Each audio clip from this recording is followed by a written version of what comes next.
Like I can't get past just staring down into that blue, and there's yellowfin tuna everywhere and all these little bait fish, and then just these huge white sharks come in and they just like take over. They demand your full attention because they're just so beautiful.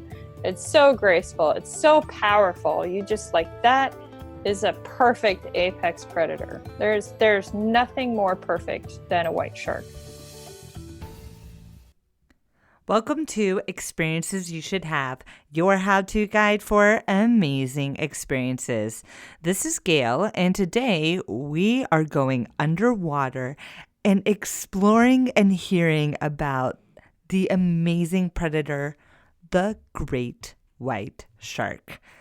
That is right. Like, this is the coolest shark in the world, and it's been a good 8 years since I have swam with a great white shark down in Guadalupe, and I want to make sure that this episode was providing a fresh experience.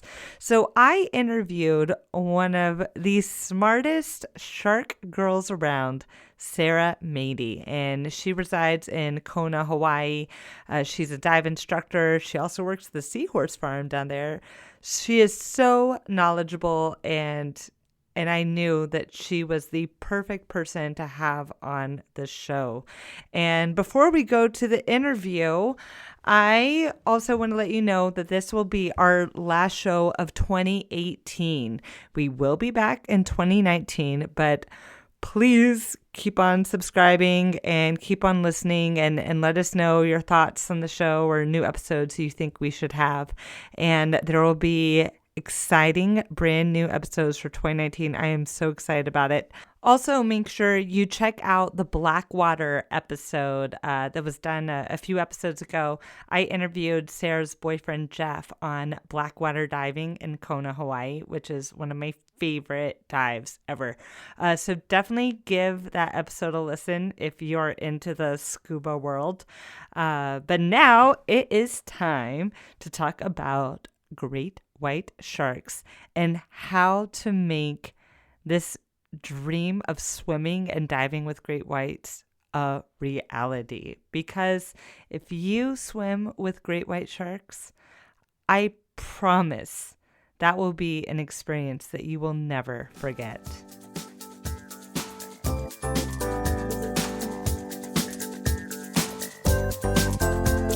We are here with Sarah Mady, and she just returned from dun dun dun swimming and diving with great white sharks. What?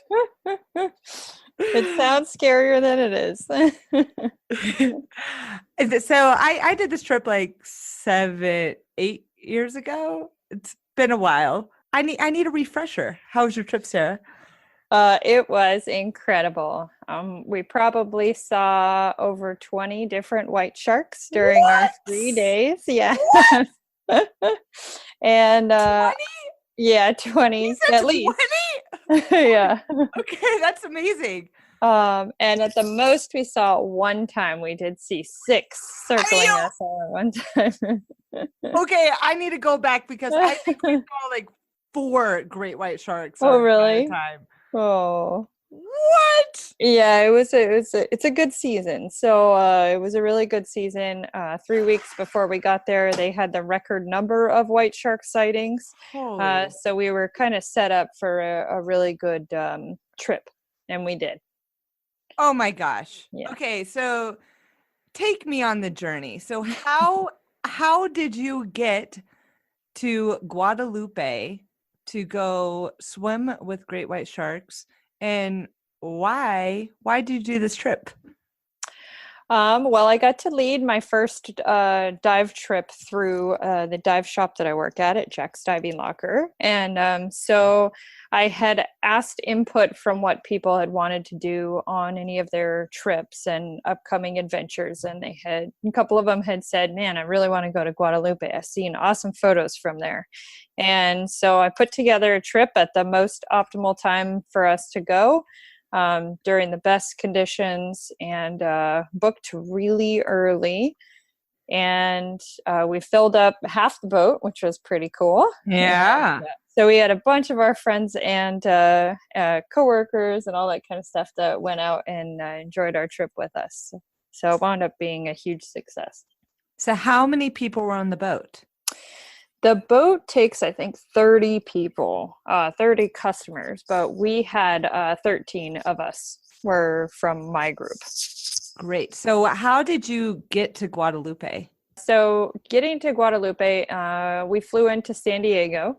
And then from San Diego, they pick you up at a hotel and they take you in this big bus. And the big bus has a life-size white shark, painted on the side. That's so pretty awesome. you're already pretty stoked. They drive us across the border to Ensenada. They make us walk across the border. You're supposed to walk across with all your luggage and get your stamp, the passport stamp. And then they pick you up on the other side of the border. And then you drive down the rest of the way. So that takes us to the port. And then from the port, we jump onto this is a ginormous boat. I think it was 110 feet long. Wow. Yeah. Yeah. Yeah. Yeah. And then how long was your boat ride to get to Guadalupe? The boat ride was a long trip. It was close to 24 hours. I think when we docked that same day, it may have been about 23, 22 hours to get all the way down there. So they motored the whole night and we slept in, our cabins for the first night, and then motored the whole next day. Yeah. Yeah. So had you ever seen a great white shark before this trip? So I actually did great white shark cage dive mastering in the Farallon Islands off of San Francisco. Oh, see, I've heard about that, but I've never been there. It's terrible. Yeah. I never recommend it to anyone. Okay. All right. It's remarkably expensive for a half-day excursion.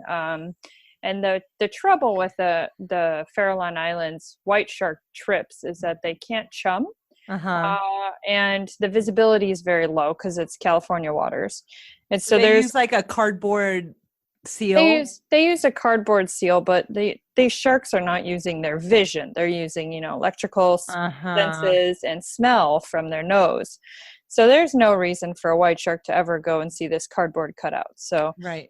they charge you like $800 to sit on a boat for a day and not see a white shark. So just save your money and go to Guadalupe. And that's the most reliable, most beautiful, clearest water you'll see for the white sharks. Wow. Now, have you been to South Africa? No, I have not been to South Africa. That sounds amazing, but I hear the visibility is also very low there, and the sharks are fairly hit or miss. So the most reliable white shark viewing is most definitely in Guadalupe. Fantastic. So you arrived in Guadalupe, which there's not many people that live on Guadalupe, like 30 people or so, or? We weren't allowed to step up on land, so I have no idea. I didn't see any houses, structures, lights, land. Like I just saw land, and I heard sea lions and fur seals, and that's about it. So we didn't see any people while we were there, just the boats. And so you were there, and how long were you there at Guadalupe? We were there for 3 full days of pretty much unlimited cage diving during sunrise to sunset. Wow. Okay. So when you entered that cage, did you see a great white immediately or take me to that moment when you first saw the great white? It was incredible. They opened the cage at 6:30 in the morning. And at 6:30 in the morning, it's not yet sun. There's no sun out yet. So it's still dark. The water's fairly cold. It's about 68 degrees or so. And so you're probably you're chilly, you just rolled out of bed, maybe or maybe not gotten any coffee before you throw yourself into a wetsuit and jump into some pretty cold water to try and see a white shark in the morning. And that's the best form of coffee right there. I thought so. I didn't need any. So I jump in the cage right at the 6:30 time. I'm stoked and ready to go, and they start chumming at 6:30. So they throw out a bait on a line, and the line is like made of natural hemp fibers. So if the sharks do accidentally get the bait, it doesn't harm them in any way. So they started the chumming, and the fish start showing up, and then we started getting some bigger fish start showing up, and these were big, huge amberjacks, much bigger than the ones I'd seen here in Hawaii. And then about 20 minutes into sitting around just waiting for the sunrise to come up, I did see a big gray figure coming out from the blue, or from the kind of grayish darkness. And that was my first white shark.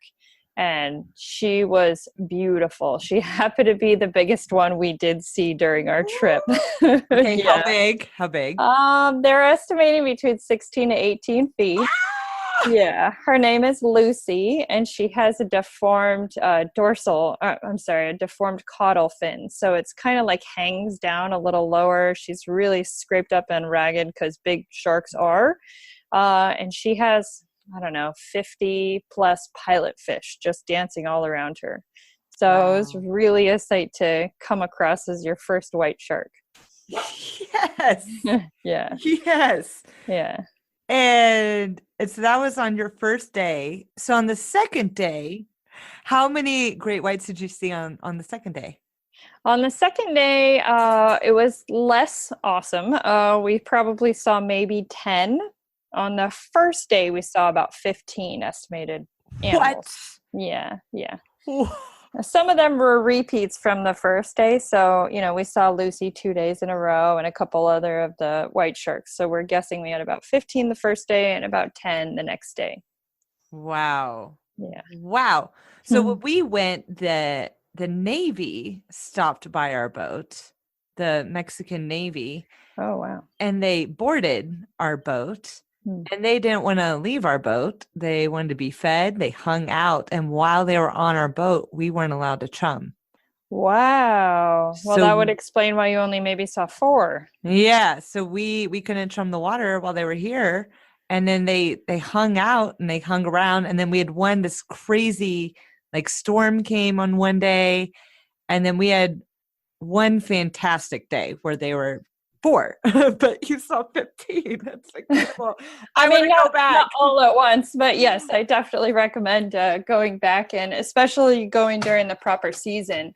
That there's a fairly narrow season when you get a lot of different males and females of different sizes, and I wanted to make sure and pick that optimal season. So I did my research before I signed up for our trip, because when you got 10 people or 15 people and several $1,000s each, you better make sure they're getting their money's worth, right? Yes. So I went late October, like October 23rd, Oh, okay. that week. That's the same week we went. We went October 25th to the 30th. Yeah. Yeah. Yeah. I think the Navy kind of ruined our experience. That sounds But like I mean, it. I'm all for navies out there in the world.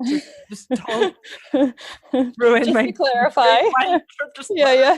let us chum the water. It's funny because it's not illegal to chum the water, so I don't know why there would be no chumming. This but- was 8 years ago, so I'm not sure if there was a restriction then, but they wouldn't let us do it. But we called it suicidal fish, that the fish were just hopping into the water and they died. I don't know. It's what we called it back then to make it be okay. But Okay. we couldn't advertise we were chumming then. Ah, okay. Interesting. Yeah, it was a little below the radar. Hmm. Now, what boat were you on? So we were on the Nautilus Bellamy. It's one of their bigger boats. I picked it because it looked like it had the nicest staterooms, with kind of a variety, and it also had the most cages. So we have a lot of very interested people that really wanted to go and be in the water a long time. And we Yeah. wanted to make sure and have enough cages for all my friends. So Yeah. it worked out really well. They also have a hot tub on board. So, Oh. Hey, when hey. when the water is 68 degrees and you've been in it for several hours that day, a hot tub's really important to help warm you up at the end of the day. So how many cages did you have and what depth were they at? So there's two surface cages that were always in operation, and they could hold 4 people each. And then there was 3 cycling deep cages. And by deep, I only mean 24 feet or so. So they're fairly shallow.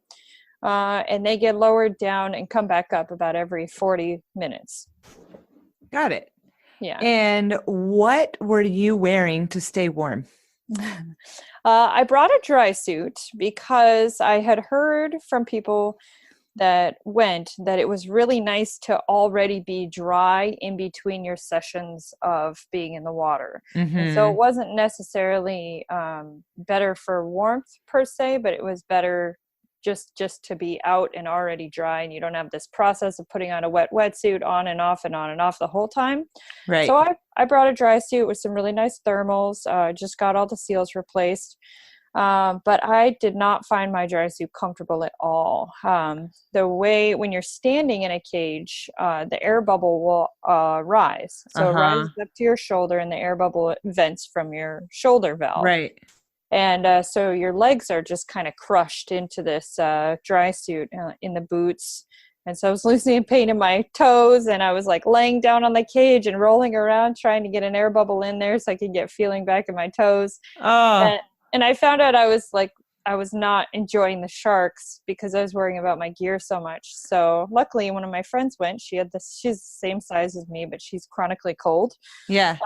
And so she traded me her wetsuit, a 7 mil wetsuit, for my dry suit, and she was in heaven, and I was super happy. So we did trade. I wound up wearing a 7 mil wetsuit, and I loved that situation. Now, if people don't have a 7 mil wetsuit or a dry suit, could they rent a wetsuit from the boat? Oh yeah, definitely. I was debating on doing it just so I didn't stretch out my friend's suit, but it was yeah, it's Yeah. fine. I think it's $50 for the whole trip. Oh, that's not bad at all. No. And so we use it was like a snuba type of system. Is that Yeah, what you used? it's called hookah. Yeah. So the air supply is on the surface, and it's pushed down via like a compressor down into the regulators. The regulators just have essentially really, really, really long hoses. And so all of the air is unlimited from the surface.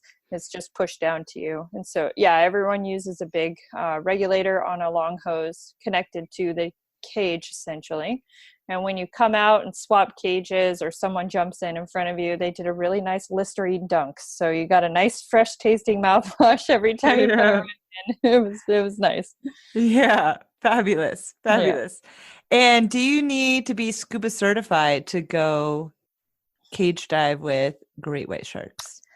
Yes and no. So if you want to use just the surface cages, they're in about 5 feet of water. You don't need to know any of the safety protocol for scuba diving. You essentially are just doing a real shallow 5 foot scuba dive. So the hookah system is fine. That's for uncertified divers.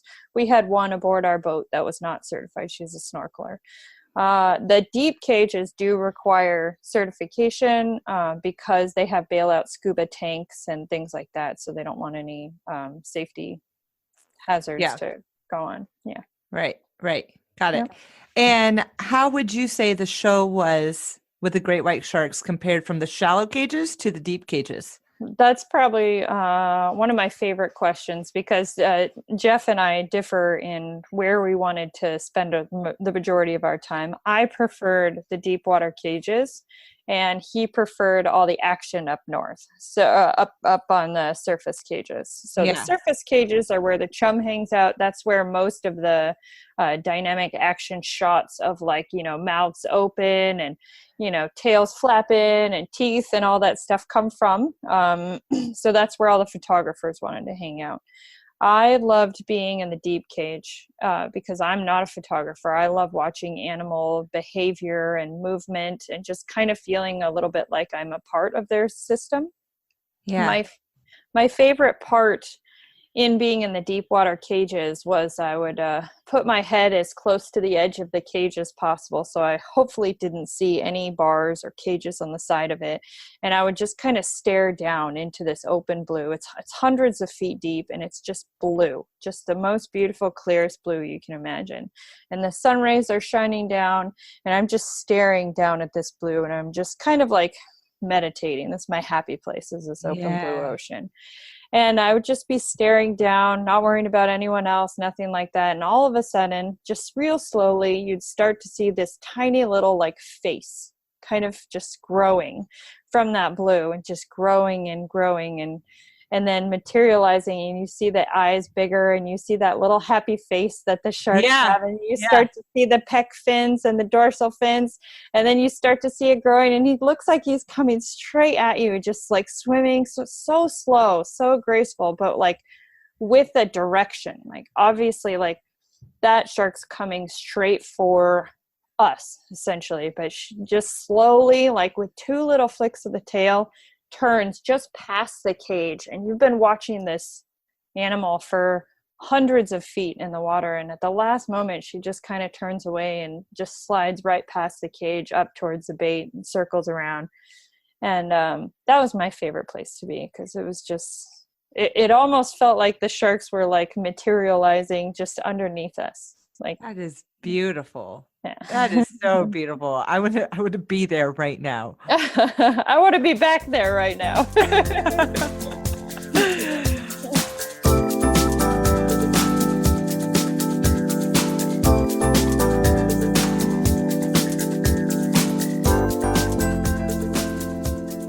Are you going to be organizing any more trips to go back? Oh, yeah.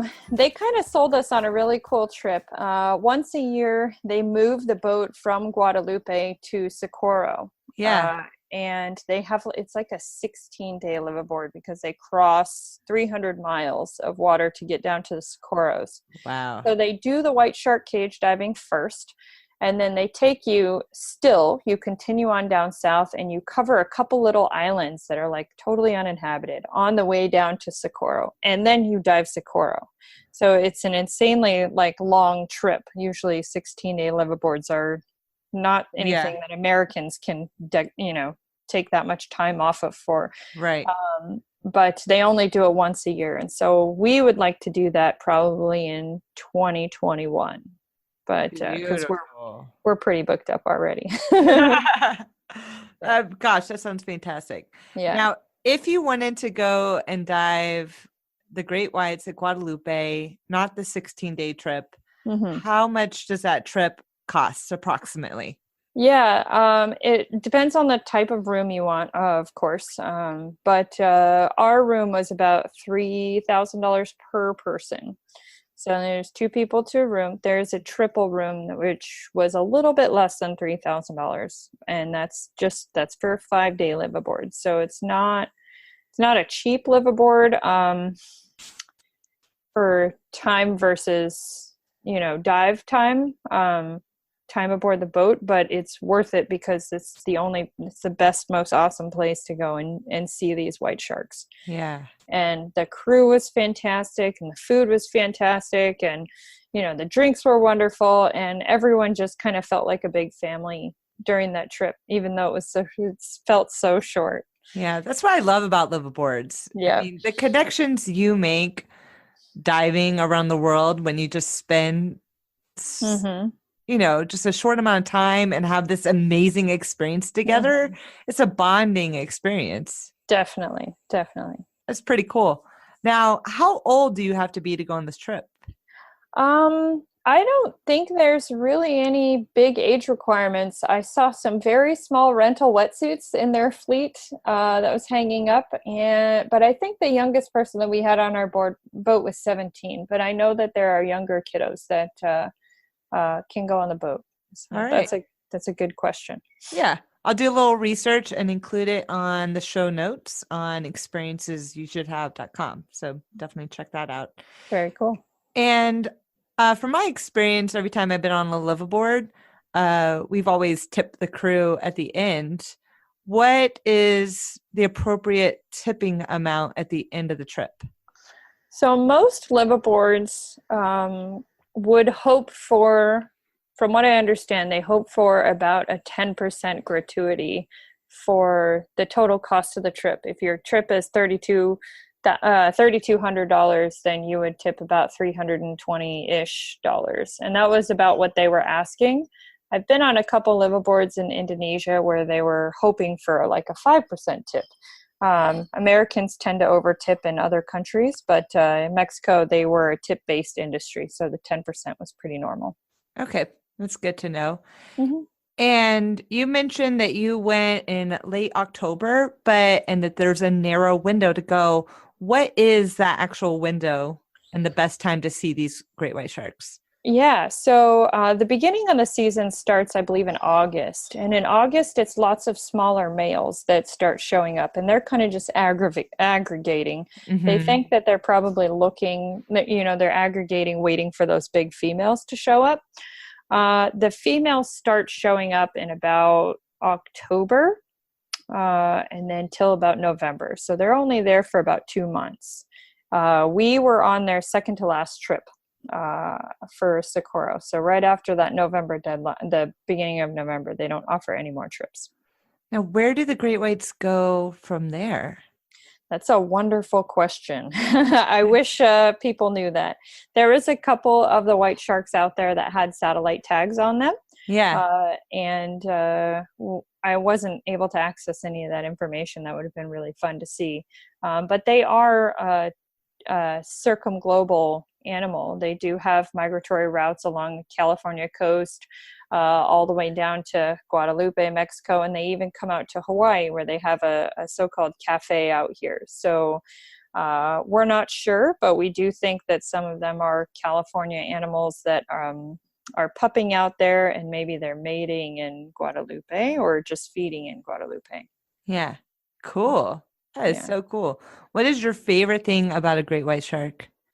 It's probably not what everyone thinks about with great white sharks. I love the way they have a super silly smile on their face, even with all those teeth. Just like humans have big, huge teeth, white sharks also have teeth, but Yeah. they kind of just have this big, huge, open, emoticon type smile, the one that just Yeah. arches all the way up on either side. And if you get a good profile shot of a white shark, it looks just like they've got a big, huge grin on their face. So that was probably my favorite thing, seeing them. They're so graceful though, and so just powerful and calculated and mellow. They're not I would have been fine outside of a cage with those white sharks, because I knew they weren't interested in us as people. Uh-huh. And they Yeah. were even super picky eaters. They didn't even want the tuna that was out there. Um, and so I just knew that those sharks would be safe to swim um, with or without that cage. They were just amazingly beautiful, graceful animals, not Agreed. just stupid killing machines like media says.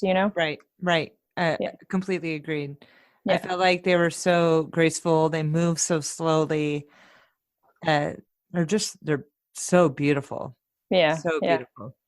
We did watch them a couple times breach all the way out of the water and What? land belly down. Yeah. Are you kidding me? Are Yeah. you kidding me? Yeah. I am so jealous right now. I'm so It was beautiful to see that, because I wasn't really expecting to see that. But because they were so slow in the water, I just didn't really I expect cannot believe that. this. I cannot. I'm sorry. Yeah.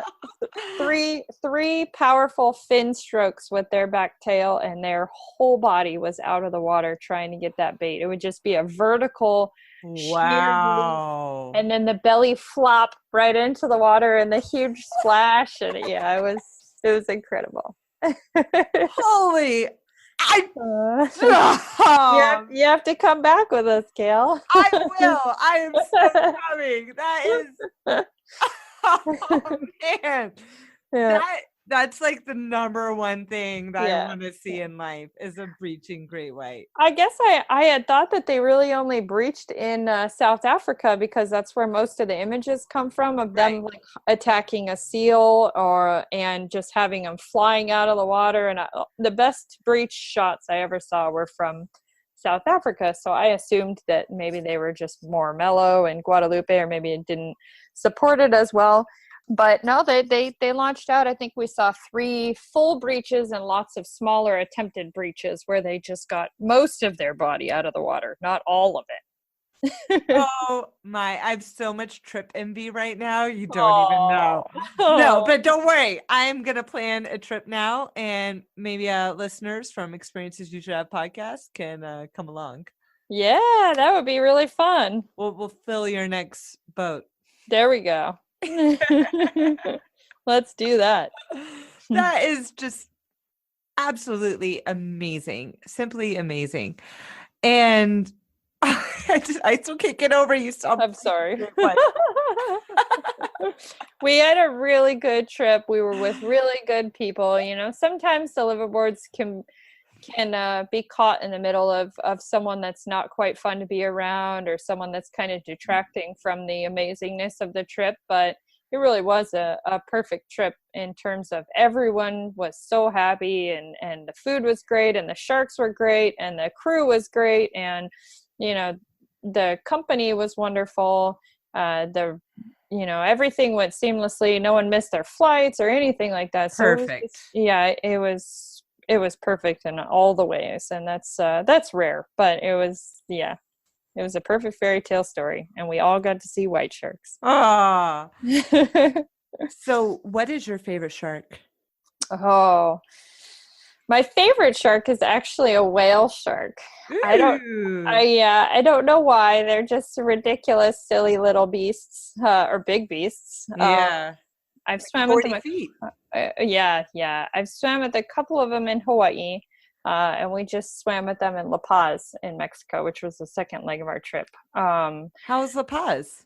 La Paz was beautiful. I never realized the whale sharks would be in such shallow water, but when we motored out, took 5 minutes, we found three whale sharks, and they were in 6 feet of water. We could see straight down, and Wow. the whale sharks they feed in this little bay of La Paz. They feed on tiny, tiny plankton, and the plankton's mostly up at the surface.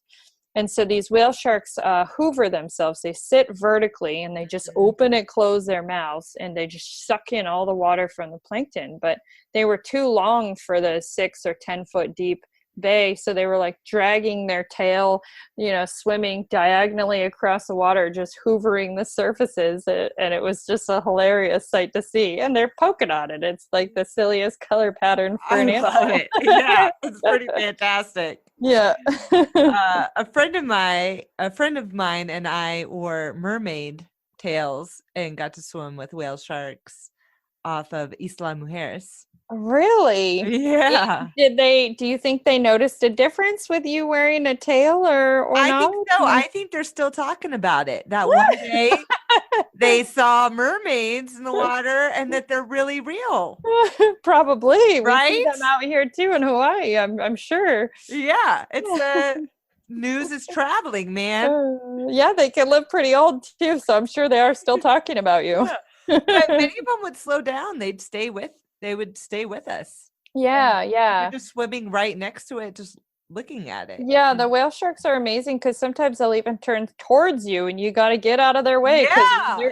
they're hoovering food. You just got to get out of their way. They are one track minded animals, Yeah. and if you're in the way, you're also going to get hoovered.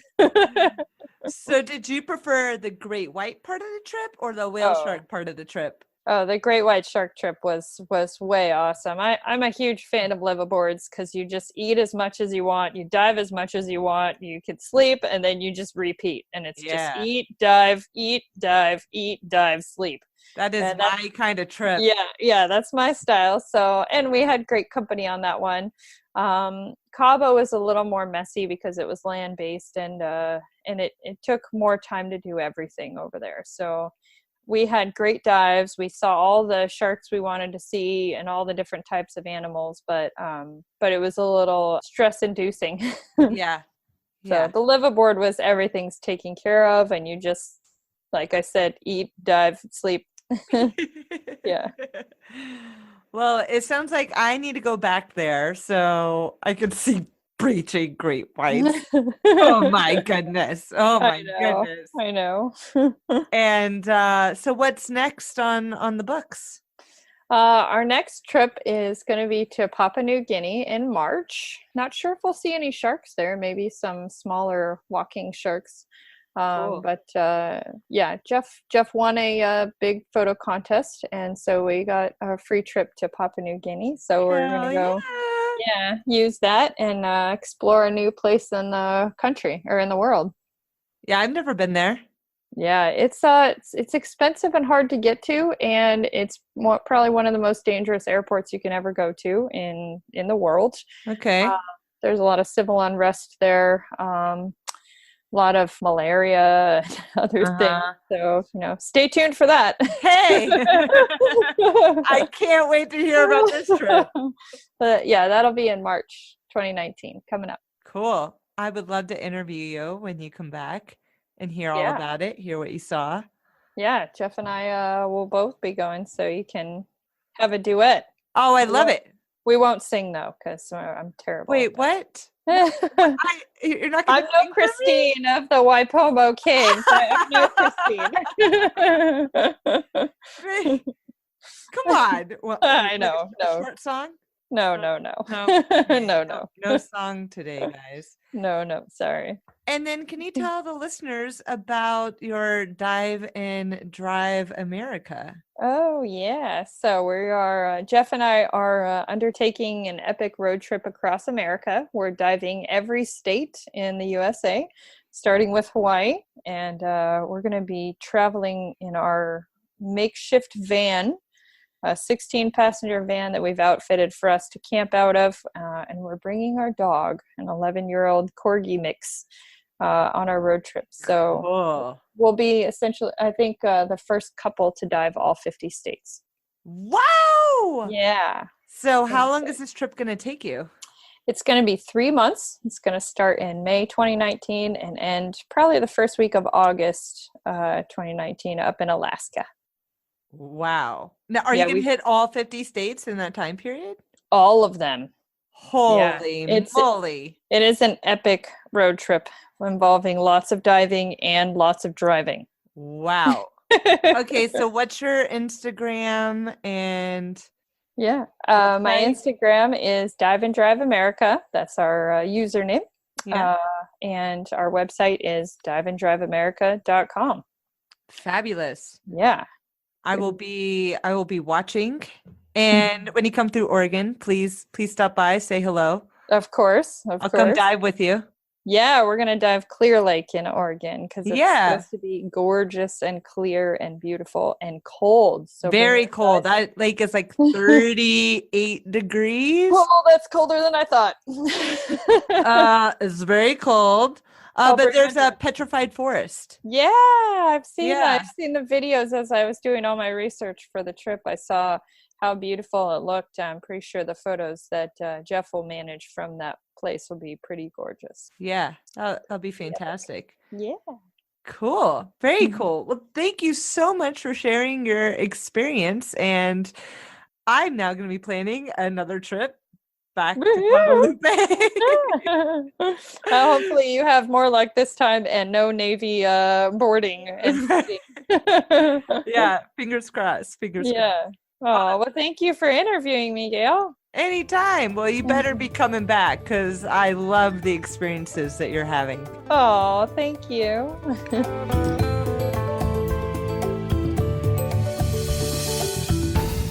Thank you so much for listening to Experiences You Should Have. Please subscribe to the podcast. And if you're using an iPhone, please leave us a 5-star review if you enjoyed the podcast. I would greatly appreciate it. Also, if you have an experience that you would like to share, I want to hear from you. Please go to experiencesyoushouldhave.com. You can contact me there. You can also find us on Instagram and also use the hashtag EYSH on Instagram. And please share with us the experiences that you think others should have in the world that can be replicated. And if you are an expert in that experience, absolutely let me know. I'd love to have you on the show. Thank you again for listening. And until next time.